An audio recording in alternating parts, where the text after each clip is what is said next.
মাকে তো নায়িকা, চিত্রনায়িকা দিতি হিসেবে সবাই আপনারা চিনেন। আমার মায়ের রোল আমি নিজে প্লে করতে চাই। বাবাকে ওভাবে অতটা চিনতে পারিনি, তো বাবাকে নিয়ে যে সিনেমা বানাবো সেরকম চিন্তা আমি কখনো করি না। অডিয়েন্সকে আমি কিভাবে এন্টারটেইন করব, ওনাদেরকে আমি কিভাবে হলে আনবো, মাত্র আমার ফার্স্ট সিনেমার কাস্ট নিয়েই আমি এখনো শিওর না। আমার মায়ের তো প্রথমে তো অবভিয়াসলি লিড অ্যাক্ট্রেস রোল করতেন। আমি ম্যাস অডিয়েন্সকে আমি এন্টারটেইনমেন্ট দিতে চাই। গল্প বলে আমরা একটা আর্ট পিস বানালাম। একটা মানুষের লাইফ নিয়ে যে সিনেমা করব সেখান থেকে অবশ্যই বাণিজ্যিক আমাদের লাভ আসবে, অনেকের দেখবে, এন্টারটেইনমেন্ট হিসেবে দেখবে। ভয় পেয়ে কোনো লাভ হবে না, আমার বরং ক্ষতিই হবে। অডিয়েন্সকে আমি কিভাবে এন্টারটেইন করব, ওনাদেরকে আমি কিভাবে হলে আনবো। সো আমি বাণিজ্যিক সাইডগুলোও চিন্তা করছি, এবং শুধু আমার পার্সপেক্টিভ থেকে আমার একটা ইচ্ছা হলো আমি একটা গল্প বানালাম, ইচ্ছা শেষ, বাস, আমার আর রেসপন্সিবিলিটি নাই।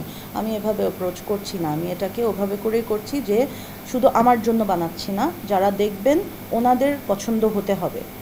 সো ওই সব কিছু চিন্তা করে আমি এটা করছি। So I am not thinking যে শখের বসে আমি একটা করব তারপর বাই বাই।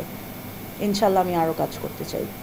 মাকে তো নায়িকা, চিত্রনায়িকা দিতি হিসেবে সবাই আপনারা চিনেন। আমার কাছে তো মা হলো মা। আমি মা হিসেবে মায়ের একটা ভিন্ন সাইড থেকে মাকে ছোটোবেলা থেকে চিনি। সো মোটামুটি এটা হবে হলো আমার পার্সপেক্টিভ থেকে, যে দিতির মেয়ে হয়ে যে আমি বড় হলাম, আমি আমার চোখে আমার মায়ের গল্পটাকে কিভাবে দেখলাম, এবং সেই গল্পটাই আমি বলতে চাই। মাত্র আমার ফার্স্ট সিনেমার কাস্ট নিয়েই আমি এখনও শিওর না। সো ফিউচারে কি হবে ওটা তো বলতে পারছি না, বাট আমি চাই আমার মায়ের রোল আমি নিজে প্লে করতে চাই, অ্যাটলিস্ট যখন আমার বয়সী জায়গাটা হবে। বাট সেটার জন্য নিজেকে অনেক গ্রুম করতে হবে, আমাকে অনেক ফিট হতে হবে, আমার অ্যাক্টিং শিখতে হবে ফার্স্ট অফ অল। আমি জানি না আমি আমার মধ্যে সেই প্রতিভা আছে কি না, বাট ইচ্ছার জায়গাটা থেকে বলবো যে আমি চাই। বাট আমি যদি ফেল করি, আমি তাহলে ডেফিনেটলি দেখব যে মাকে ভালোভাবে প্রপারলি পোর্ট্রে কে করতে পারবে, ওরকম বেছেই একজনকে নেওয়ার ইচ্ছা। বাবাকে আসলে আমি ছোটোবেলায় তো এত বেশি পাইনি। সো বাবাকে আমি অত মাকে যেভাবে করে আমি ইন ডিটেল চিনতে পেরেছি, বাবাকে ওভাবে অতটা চিনতে পারিনি, কারণ আমার একটা অ্যাবসেন্স ছিল আমার লাইফে। আমরা ছোটোবেলায় বাবার সাথে ছিলাম না। 7 বছর বয়সের পর আমি আর বাবাকে ওভাবে করে পাইনি। সো বাবাকে নিয়ে যে সিনেমা বানাবো সেরকম চিন্তা আমি কখনো করি না, কারণ আমার ওনাকে নিয়ে অতটা নলেজ নাই যে আমি ওনাকে নিয়ে একটা সিনেমা বানিয়ে ফেলবো। মাকে নিয়ে আছে, সো আমি মাকে নিয়ে বায়োগ্রাফির চিন্তা করি।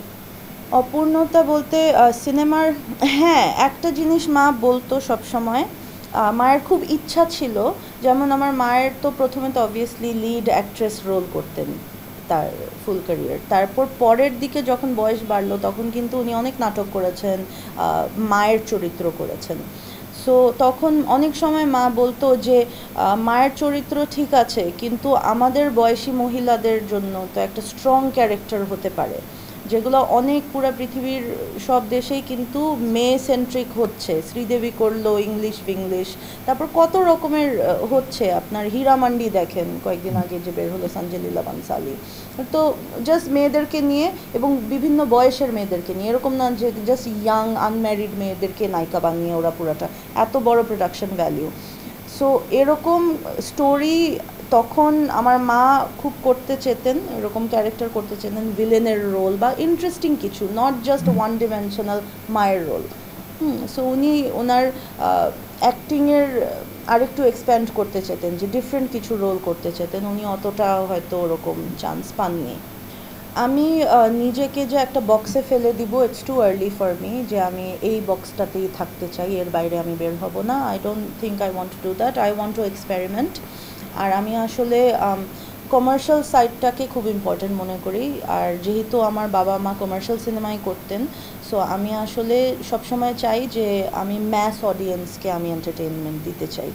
সো ম্যাস এন্টারটেনমেন্টকে আমি চিপ এন্টারটেনমেন্ট দিতে চাই না। আমি সাবস্ট্যান্সিয়াল, মিনিংফুল, ভালো কাজ করেই আমি ওনাদের এন্টারটেনমেন্ট দিতে চাই। সো আমি বলবো যে আমি যেটা বললেন off track, offbeat cinema, আবার commercial, why not both, why not দুইটা ব্লেন্ড করে একটা সুন্দর একটা ফর্মুলা হয়তো হতে পারে এবং হয়। So that interests me more. শুরু তো বলা যায় না, বিকজ হয়েছে তো হ্যাঁ জি, খুব কম হয়েছে, তারপরেও হয়েছে, সো শুরু বলবো না। বাট এই জনরাটা আমার খুব পছন্দ। আমি নিজে এরকম সিনেমা অনেক দেখি। আমার পুরোনো দিনের হিস্ট্রি আমার আমার খুব ভালো লাগে, পিরিয়ড পিসেস আমার খুব ভালো লাগে, anything that's from a different time, different place, ওটার কিন্তু আলাদা একটা ম্যাজিক থাকে। সো সেখানে কিন্তু আর্টের দিক দিয়ে, সব কিছুর দিক দিয়ে একটা ডিফারেন্ট পৃথিবী আপনারা ক্রিয়েট করতে পারছেন। সো এটা খুব exciting for a filmmaker এরকম কাজ করা। আমার ডেফিনেটলি এটা I find it very interesting. আর আমি তো মানুষের গল্প বলতে পছন্দ করি। সো এত আমাদের দেশের, আমাদের কালচারে এত গুণী গুণী ব্যক্তি আছেন, ওনাদেরকে তো ইমর্টালাইজ করাটা অনেকটা আমাদের রেসপন্সিবিলিটি। সো ডেফিনেটলি আমি করতে চাই।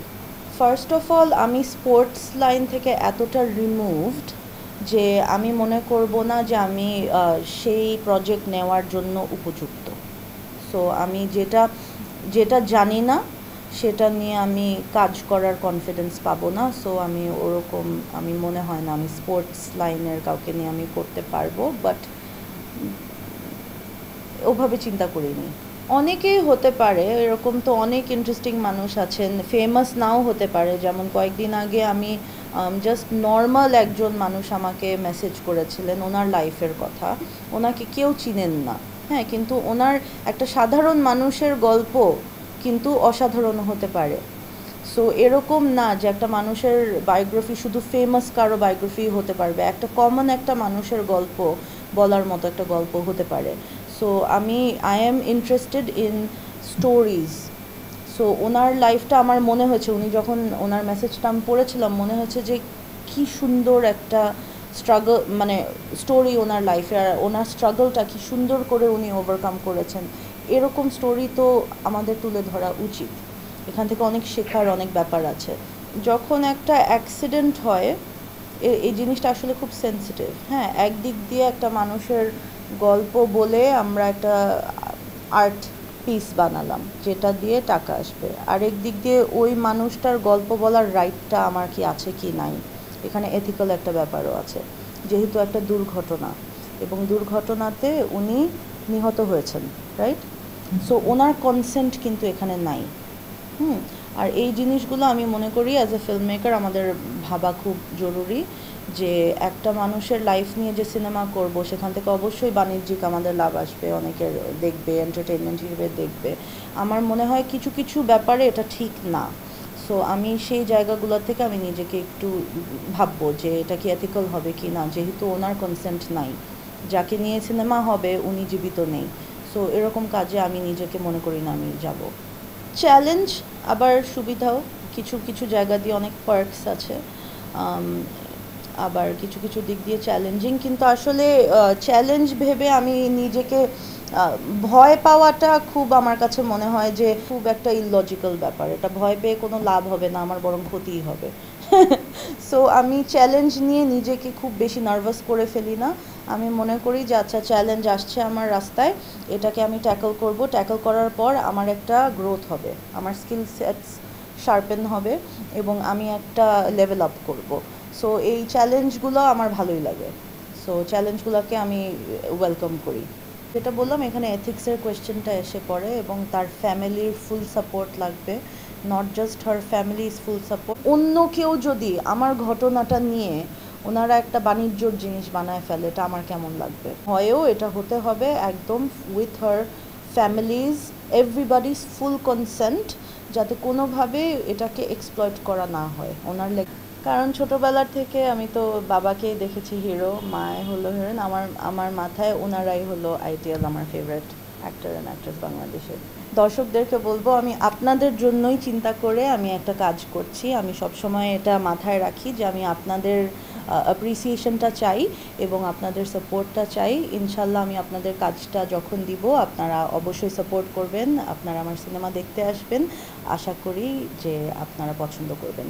Thank you so much.